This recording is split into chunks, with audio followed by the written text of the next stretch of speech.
Todo empezó con detalles tan pequeños que cualquiera los habría ignorado. Yo mismo lo hice. Nada fue inmediato, nada fue obvio, nada fue lo suficientemente fuerte como para encender una alarma real. Eran cambios sutiles, errores mínimos, cosas que parecían producto del cansancio o de la rutina. Vivía con mi familia en una casa normal, en un vecindario tranquilo, sin nada especial que pudiera llamar la atención. Mi madre, mi padre, mi hermana menor y yo llevábamos una vida común, predecible, sin conflictos graves ni situaciones extrañas. Por eso, cuando las cosas empezaron a sentirse mal, lo último que pensé fue que algo estuviera realmente mal. La primera señal fue mi madre. Una mañana entré a la cocina y la vi de espaldas preparando café. Todo era normal hasta que me habló. Me llamó por un apodo que nadie usaba desde que yo era niño. Era algo que solo mi abuela decía, y ella había muerto hacía años. Me quedé quieto unos segundos, confundido, pero no dije nada. Pensé que tal vez lo recordaba por alguna conversación vieja o por alguna anécdota. Pero su voz sonaba rara, no diferente en tono, sino en intención, como si estuviera repitiendo algo aprendido en lugar de decirlo de forma natural. Cuando se giró, me sonrió. Era la misma cara, el mismo cuerpo, la misma voz. Pero la expresión no encajaba. La sonrisa era demasiado rígida, demasiado simétrica, como una imitación mal ensayada. Me habló con normalidad, me preguntó si quería desayunar, si había dormido bien. Todo era correcto, pero todo se sentía falso. No como una actuación, sino como una copia imperfecta de algo real. Durante el día empecé a notar más cosas. Mi padre llegó del trabajo y me saludó con un gesto que nunca había usado antes. No me miró directamente a los ojos. Mi hermana me habló de un recuerdo de la infancia que nunca ocurrió, una historia que no coincidía con nada que yo recordara. Cuando la corregí, se quedó en silencio unos segundos y luego simplemente cambió de tema, como si nada hubiera pasado. Esa noche, durante la cena, sentí algo más fuerte. No era miedo todavía, era incomodidad. Los tres estaban ahí, hablando entre ellos, riendo, usando las palabras correctas, los gestos correctos, pero la sincronía era extraña. Las conversaciones se sentían ensayadas. Las risas no tenían emoción real. Los silencios duraban demasiado. Y cuando me miraban, no sentía que me miraran como familia, sino como si me observaran para estudiar mis reacciones. Intenté convencerme de que estaba imaginando cosas. Estrés, cansancio, paranoia. Me repetí que no tenía sentido pensar algo tan absurdo. Eran mi familia. Los conocía desde toda la vida. Nada podía reemplazarlos. Pero esa noche escuché algo. Me desperté de madrugada por un ruido suave que venía del pasillo. No eran pasos normales. Era como un arrastre lento, como si algo se desplazara sin levantar completamente los pies del suelo.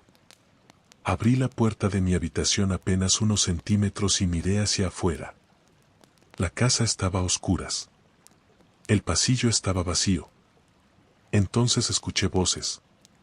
Venían de la habitación de mis padres. No era una conversación normal.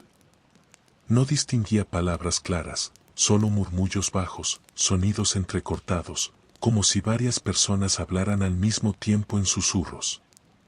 Me acerqué despacio, conteniendo la respiración. Cuando estuve frente a la puerta, los sonidos se detuvieron de golpe. Silencio absoluto. Regresé a mi cuarto con el corazón acelerado, tratando de no hacer ruido. Me acosté, pero no pude dormir. La sensación de que algo estaba mal no se iba. Al día siguiente, todo volvió a la normalidad. Mi familia actuaba como siempre. Cariñosos. Cercanos. Amables. Pero ahora yo ya no podía dejar de ver los errores. Las miradas demasiado largas. Las respuestas que no encajaban del todo. Las expresiones faciales ligeramente retrasadas, como si procesaran qué emoción debían mostrar antes de mostrarla. La peor parte era que físicamente eran idénticos. No había deformidades. No había rasgos extraños. No había nada visible que delatara algo anormal. Eran copias perfectas por fuera. Pero por dentro algo no encajaba. Empecé a hacerme una pregunta que me daba miedo formular por completo: ¿y si no eran ellos? No demonios. No monstruos visibles. No criaturas deformes. Sino algo que aprendía. Algo que imitaba. Algo que observaba. Algo que estaba ocupando el lugar de mi familia. Y lo más aterrador no era la idea de que los hubieran reemplazado. Era la posibilidad de que el reemplazo ya hubiera ocurrido. Y yo fuera el único que aún no había sido cambiado. Después de esa noche empecé a observarlos de verdad. Dejé de actuar como hijo y hermano y empecé a comportarme como alguien que estudia un patrón. Me fijaba en los horarios, en las rutinas, en las conversaciones, en los gestos pequeños que antes nunca había notado. Todo parecía normal en la superficie, pero cuanto más atención ponía, más errores encontraba. Mi madre a veces olvidaba cosas básicas que sabía perfectamente, como dónde guardaba ciertos utensilios o qué comida no podía comer por alergia. Mi padre repetía frases completas en conversaciones diferentes, palabra por palabra, como si las hubiera memorizado. Mi hermana reaccionaba a emociones con un pequeño retraso, como si primero analizara la situación antes de responder. No eran fallas graves. Eran fallas de precisión. Detalles de comportamiento que nadie más notaría, pero que para alguien que ha vivido toda su vida con esas personas eran imposibles de ignorar. Empecé a hacer pruebas pequeñas. Nada obvio. Nada directo. Cambiaba historias del pasado y veía si me corregían. Alteraba recuerdos reales y observaba sus reacciones. La mayoría de las veces no reaccionaban. Simplemente aceptaban la versión falsa. Cuando sí reaccionaban, lo hacían con respuestas vagas, imprecisas, sin emoción real. Una tarde mencioné un evento que nunca había ocurrido, una supuesta visita a un parque cuando yo era niño. Mi madre sonrió y dijo que sí, que lo recordaba, pero no pudo describir nada del lugar. Mi padre agregó detalles que se contradecían entre sí. Mi hermana afirmó que no había ido, pero segundos después dijo que sí. Ninguno parecía notar las incoherencias. Esa misma noche hice algo que me dio miedo desde el momento en que lo pensé. Fui al baño, tomé una aguja y me pinché el dedo. Dejé caer una gota de sangre en el lavabo. Luego, durante la cena, me corté ligeramente el dedo por accidente con un cuchillo y observé sus reacciones. No hubo pánico real. No hubo preocupación auténtica. Solo respuestas automáticas. Frases aprendidas. Gestos que imitaban preocupación sin sentirla. Empecé a sentir que vivía con actores que habían estudiado a mi familia, pero no la entendían del todo. Una noche me quedé despierto hasta tarde fingiendo dormir. Quería ver qué pasaba cuando pensaban que yo no estaba consciente. Escuché pasos en el pasillo. La puerta de mi habitación se abrió lentamente. No me moví. No abrí los ojos.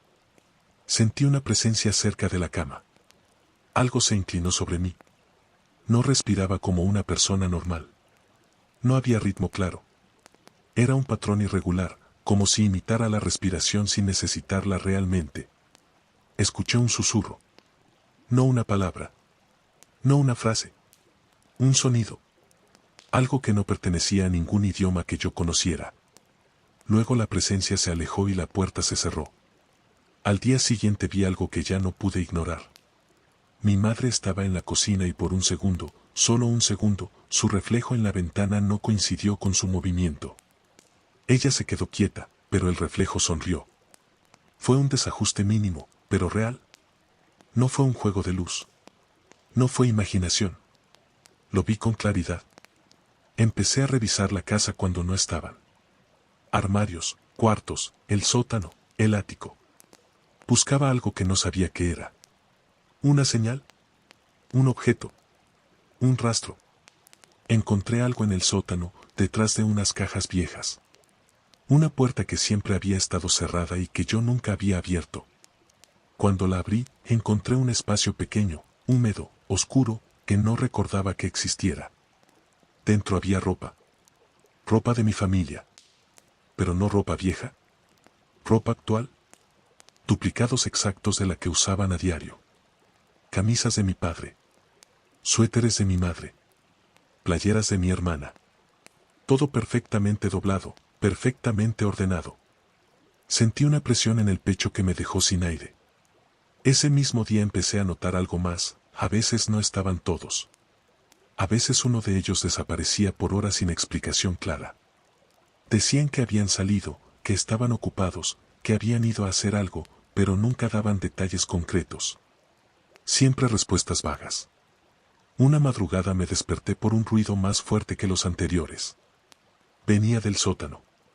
Un sonido húmedo, orgánico, como de algo moviéndose en un espacio cerrado. Me acerqué despacio, con el corazón golpeándome el pecho. Me detuve frente a la puerta del sótano y apoyé la mano en la madera. Sentí vibración. Algo se movía del otro lado. Algo grande. Algo pesado. Me alejé sin hacer ruido y regresé a mi habitación. Esa noche entendí algo con claridad absoluta: mi familia no estaba actuando raro. No estaba imaginando cosas. No estaba perdiendo la cordura. Mi familia ya no era mi familia.